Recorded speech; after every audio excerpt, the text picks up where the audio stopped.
Jenks, it wasn't that long ago when people in Commanders camp were all about Sam Howell. Do you remember these days? Wasn't it just last year?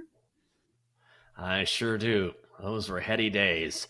I'm telling you, I remember early in the preseason when he had a cannon for an arm. He was throwing to open receivers. And then he started off by looking like he was the quarterback of the future. That was the talk here in D.C.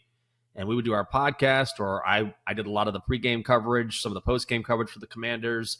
And it was all about Sam Howell. This guy's a franchise quarterback. But the one problem that Sam had, well, this is twofold. Number one is, you know how it is when you're talking about, even though this was technically his second year, he played one game his rookie season, right? So this was essentially his rookie season. So number one, there's always excitement around a new rookie quarterback. Doesn't matter who it is. There's that groundswell of support and excitement because you're projecting how he's going to be. And then secondly, what came back to haunt Sam is the same problem he had in college, which is holding on to the football too long. And even when he was coming out of the draft, one of the knocks on him was, yes, you've got a great arm and you're a very good quarterback, but even at the college level, you hold on to the football way too long. That has translated into the NFL. And so if you hold on to the football not even a few seconds, because we're talking about minutia here, but just even like a half second too late, that'll cost you. That's an interception. That's a sack. And so that's been a real problem for Sam, and he regressed as the season went on. So clearly the Commanders are going to draft a quarterback. And so it's crazy how the narrative on him changed so quickly from the beginning of the season to the end, but I think it's the right move, and I like what they got in return. Yeah, that's why I kind of roll my eyes when I hear things about quarterbacks like, oh, he can throw the ball a mile. You know how many quarterbacks could throw the ball a mile and didn't end up as good NFL quarterbacks? Remember Jamarcus Russell? Remember Zach Wilson? Not too long ago, they're saying, oh, Zach Wilson's pro day? This guy's amazing. Spoiler alert, he was not amazing. Chelsa, let me defer to you here because this is your alma mater. Can NC State do it again? Oh, God. I feel like I can't even see NC State clearly because they've let me so many times that I have just, been accustomed to expecting the worst. It feels like it could be a fall flat spot for NC State.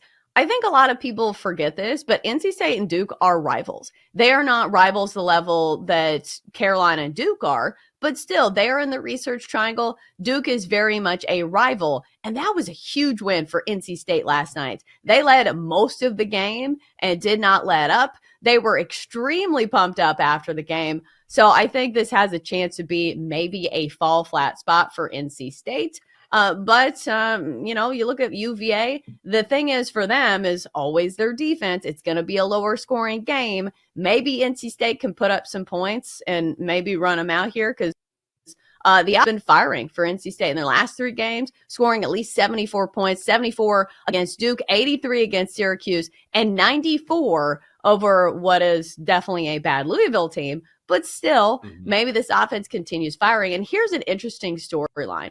Mo Diarra, who was basically their best player last night, he didn't even eat before the game. He's fasting for Ramadan. Now he finally got to eat something last night. So maybe he's even better. This is always an interesting storyline because wasn't there a guy for UConn last year that was doing this? Ooh, I don't remember. But that's got to be, physically it's obviously tough, but mentally, when you know you're hungry and you know that you have to expend a lot of energy, then I would imagine that mental grind is, I can't even imagine trying to do that. You hear guys all the time, they stuff their faces before a game because they're going to burn it all off and they want to make sure they have plenty of calories that they can use during the game. So I can't imagine. I don't remember that for UConn, but I wouldn't doubt it. You do hear about this from time to time for sure. Yeah. Somebody was it. Maybe it was Jaylen Brown. I feel like there was somebody famous or like somebody big name that was doing it. But, even though he didn't eat, he had a great game last night against Duke, finished with 14 points and 16 rebounds. We'll see if the magic can continue on. But here's the other thing. They're only getting 4.5 points. Even though when I say it, the total's 120 and a half. So usually the strategy is points at a premium. You would take the points, but this one's already gone down to 3.5. 120.5? Oh, Jenks, what do you play on a total here? I think I'd stay away from this. Now, Matt is saying that Virginia's defense, when they're not playing in Charlottesville, is awful. I did not know the split there. My lean would have been to the under because, you're talking about Virginia, which plays at a crazy slow pace. But also, when you're talking about this, and you know how it is this time of year, I think games tend to be tighter and a little bit slower just because of the pressure involved. So I would lean to the under as well. But then it's crazy to me, too, that it's this early in the morning. It's 6:34 in the East, and already the total has dropped 3.5 points. So clearly there's a ton of money coming in on the under here, and now you have to wonder, okay, is it too low now? I think you've been leaning towards Providence, correct? Yeah, I think I'll take the points here. I'll take the 4.5, 5.5, whatever you can get for Providence. This is a team that's playing with a little bit of swagger coming into this game. The Friars led by Kim English, a young, swaggy head coach, only 35 years old. That always makes you feel bad when the head coach is younger than you. You're like, oh, God, I'm getting old, aren't I? So I'm just approaching that age. But Providence has been pretty solid against the number. I think this is an instance where you take the points, especially since Marquette is without Tyler Kolek. He feels like a huge part of Marquette and this team. So I think the numbers look like Marquette maybe is the play, if you look at the metrics, but they're without one of their best players. So I think Providence, I think they get the job done here, coming off an outright win, 8.5-point dogs over Creighton. So let's go Providence and take the points here.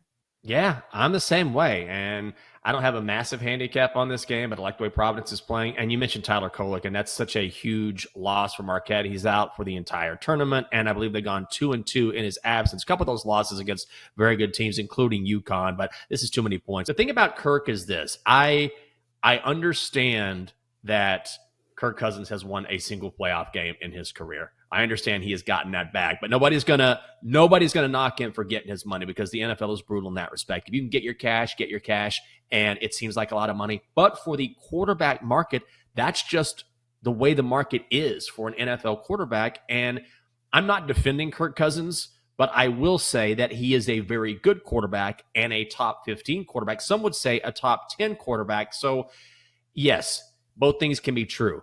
He has not had the postseason success you would want from a quarterback. At the same time, it is so difficult to find an effective starter in the National Football League. And now the Falcons have a very good QB. So like most everyone else, I really do love this signing for the Falcons, especially in that division, which is totally winnable. I know the Bucs have re-signed Baker and Mike Evans, which Ron Rivera talked about, but this is the Falcons division to lose now. Yeah, and they are the favorites over at BetMGM, even money to win the NFC South. What do you think the ceiling is for the Falcons? Because I think signing Kirk Cousins makes the floor higher, if you get what I'm saying. Like, I think their lowest possible outcome is probably going to be better than what it was with, say if they signed another quarterback. I do think we get a consistent, steady effort from Kirk Cousins. But what about the high-end potential? Do you think this is a Falcons team that could possibly contend in the postseason? Because we're talking about the NFC South. That is a different conversation than actually contending in the NFC, which I will say, at least it's the NFC and it's not the AFC where you're contending with all these young hotshot quarterbacks. So maybe there's a pathway to Kirk Cousins to change the narrative about him in the postseason.